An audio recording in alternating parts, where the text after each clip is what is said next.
सन्दीप र राष्ट्रिय खेलाडीप्रति सम्मान छ सुरुचि बुढाथोकी। हालै प्याराडाइम टिभीको कार्यक्रममा सहभागी भएकी मोडेल तथा कलाकार सुरुचि बुढाथोकीले आफ्नो भनाइका कारण क्रिकेटर सन्दीप लामिछानेलाई लक्षित गरेको भन्ने बुझाइ फैलिएपछि सार्वजनिक रूपमा माफी मागेकी छन्। सामाजिक सञ्जाल मार्फत विज्ञप्ति शैलीमा उनले लेखेकी छन्, यदि मेरो उपस्थिति वा भनाइका कारण कसैलाई दुःख वा असहज महसुस भएको छ भने म हृदयदेखि क्षमा चाहन्छु। सुरुचिले स्पष्ट पार्दै भनिन्, म कार्यक्रममा अतिथि मात्रको रूपमा बोलाइएकी थिएँ र कुन विषयमा छलफल हुनेछ भन्ने जानकारी अघि नै थिएन।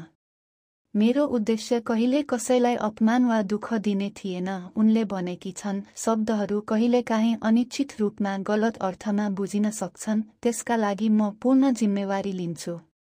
उनले थपेकी छन्, यस अनुभवले मलाई ठूलो पाठ सिकाएको छ। भविष्यमा म आफू संलग्न हुने सामग्री र प्रसङ्गमा अझ सचेत र जिम्मेवार रहनेछु। साथै उनले सन्दीप लामिछाने र सबै राष्ट्रिय खेलाडीहरूप्रति गहिरो सम्मान रहेको उल्लेख गर्दै लेखेकी छन्, म सन्दीप लामिछानेजी र देशका खेलाडीहरूप्रति आदर गर्छु। मेरो शब्द वा उपस्थितिले कसैलाई असहज बनाएको भए म क्षमा प्रार्थी छु। सन्दीप लामिछाने पछिल्ला वर्षहरूमा बलात्कार आरोप सम्बन्धी मुद्दामा चर्चामा आएका थिए, जसमा अदालतले उनलाई निर्दोष ठहर गरेको थियो। त्यसबेलादेखि सामाजिक सञ्जालमा उनको नाम जोडिएका विषयहरू विवादास्पद बन्दै आएका छन्।